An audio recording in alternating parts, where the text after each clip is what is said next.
It's kind of finished for a little while. That stuff you saw me jiggling around in the jar earlier was actually steel wool and apple cider vinegar.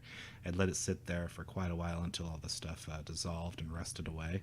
So unlike a stain where you're putting a dye into the wood, what this stuff does is it actually chemically interacts with the tannins on the wood. So as I go over it, you can see how it kind of slowly fades to the color that it's going to turn out to be. As an experiment, I used both oak and maple because I didn't know which one I was going to like the look of the wood better with after I'd used this process on it. I ended up going with the oak on the outsides and the maple on the back. After the wood was colored, the next step was to trim it down to the size I needed for the base. I have a pretty small table saw, so I didn't want to make a cut quite this long on this big of a piece of wood. So marking out the measurements on it, and I'm going to use this other piece of plywood as a fence to use a circular saw along. The only part of this that's a little bit tricky is that you have to measure over from the edge of the circular saw over to the blade and include the kerf in it when you're making your final measurements.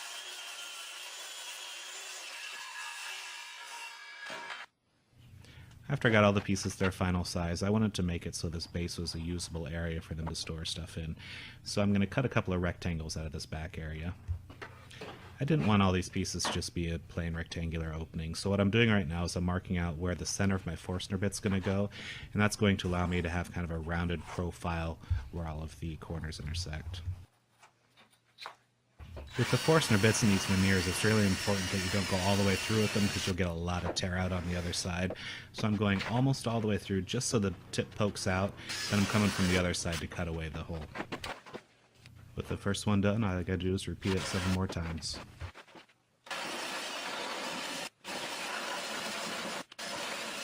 Funny how these projects make your drill grow a tail sometimes.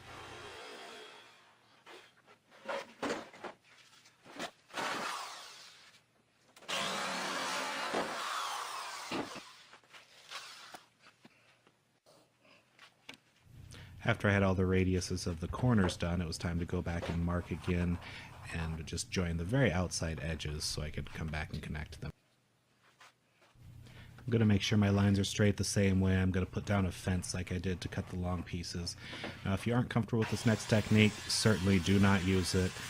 Plunge cuts are a little bit more advanced, but I feel comfortable with it and they feel pretty safe to me. The other way a person could certainly do this if they aren't comfortable with that is to use a jigsaw. I tend to find the edges aren't exactly at 90 degrees when I use that, and I really didn't want to have a whole lot of finishing with this one. With the circular saw, you do have to be careful to not cut all the way through to the radius on the other side. So what I did is I came back and I used a handsaw just to finish up the cuts. Otherwise you'll go too far on one side, not far enough on the other side. You end up with an ugly line there.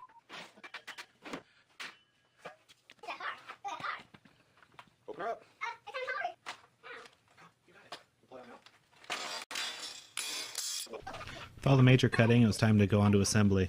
If you've never seen these things before, they're pretty cool. They're corner end clamps. They're real cheap. I think it was about $3 or $4 at Harbor Freight.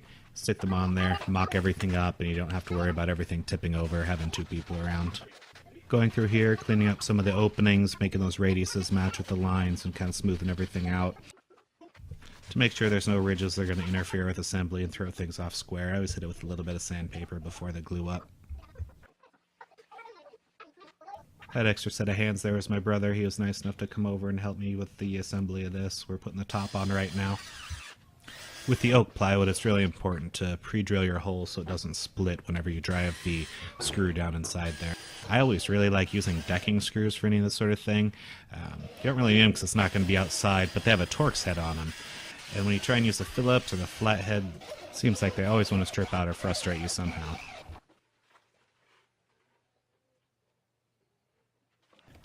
After that had a chance to dry, flipped it over. Now I'm doing the bottom on there, you can tell because it's the maple. And we're just going to do the same thing. Go through, pre-drill everything. I'm also going to chamfer these ones. It seemed like the maple, for some reason, it would split a little bit more when I was driving the screw down in there. Not sure if the veneer was a little bit thinner on it or what was going on, but... So I think the base would have been strong enough without these, but what I'm doing here is I got a couple of 2x4s and I'm going to glue them and screw them inside this bottom part just to make sure there's no issues with strength. There's going to be quite a bit of weight from the wood on the top and then plus whatever they're going to stack onto it. Just like any 2x4 that you get at the home store. There's a little bit of a bone and it wasn't quite straight, so what I did is I clamped it to it just to make sure there was no gaps in there for the glue and for the screws that I was putting in. Sometime shortly after this was when I realized I had made a mistake. When I was cutting the side pieces, I had cut them so they would fit inside the square on the ends here. And then I put a 2x4 in the way. So I had to come back and I had to cut out the areas for the 2x4. Wasn't a big deal, you aren't going to see it. I was planning on putting trim around all these parts anyway. I just had to make a little spot for them.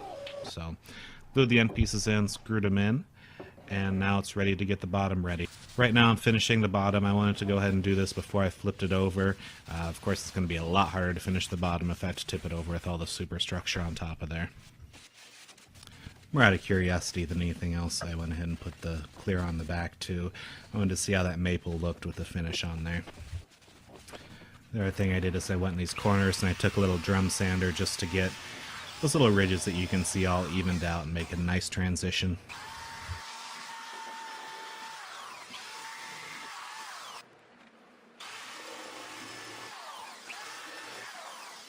The other part I wanted to get some finish on before I flipped it over was this inside and the ceiling of it. Obviously you aren't going to be able to see this, but I wanted to go ahead and seal everything up while it was easy and accessible.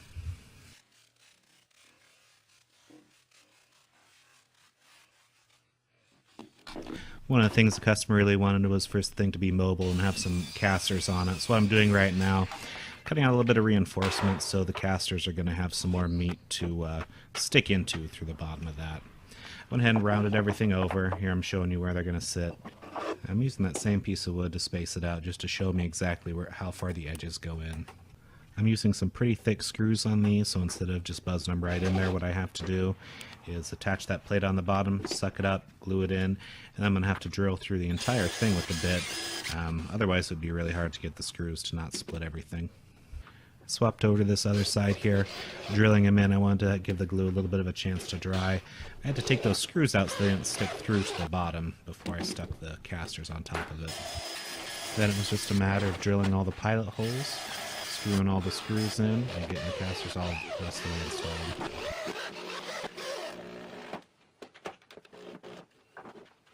So after it was ready to flip over, it was time to start measuring out for all the trim that I was going to put on there.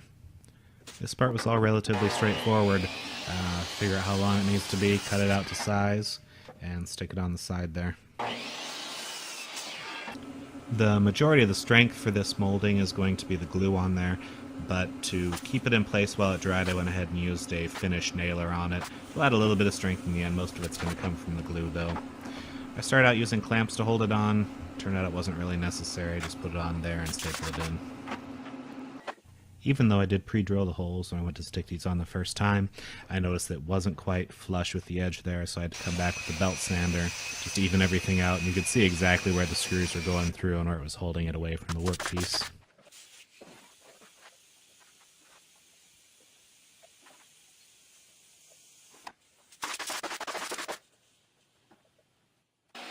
The boards were real thick, so I had to run them all through the table saw to get them down to their final size.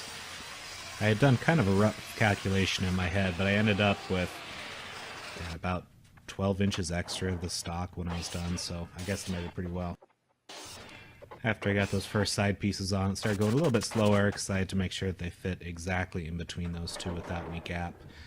So quite a bit of cutting long and then just sneaking up on the cut. Going through and ripping down the solid oak for the rest of the trim on the base here. Now again, when I went to put this trim on, there's a little bit of an overhang on these boards, so what I'm going through doing here is just using a plane to get everything perfectly even so there's no gap in there.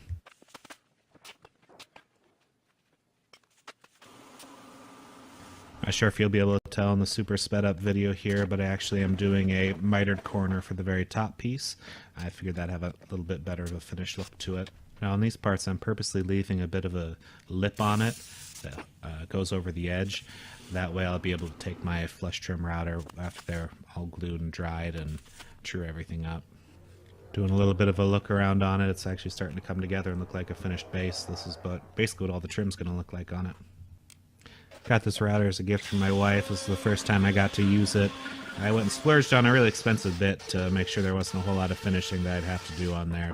I did the majority of the color change earlier, but I wanted to go back, and I don't know if anybody will ever notice this after it's finished, but I wanted to do kind of a fade from red to a really dark black in the middle. The original treatment, I think it was because they had the veneer on there and maybe some of the glue had seeped through, but in the deep recesses of the grain you could still see some of the really light wood. So I'm going over it with the red on the outside for the fade and then the black on the inside. Next thing I did is I went in with some wood filler, and I'm just hitting all the cracks that I had in there still, and then any of the nail holes from the finished nailer. So after that stuff was all dry, there's a few little things I needed to finish up on there just to get everything smooth. We're basically done with the base at this point, ready to start working on the top. Originally I was going to stain the trim on the bottom a little bit darker, maybe in red. When I started thinking about it, I figured it would match the natural wood on the top a little bit better if I left it like this. Thank you guys so much for taking the time to watch this video. I really appreciate it. I would love if you give me a thumbs up down below, and if you haven't already, please subscribe. I'm going to go ahead and leave links to the next video and the video before this in the description when they're ready.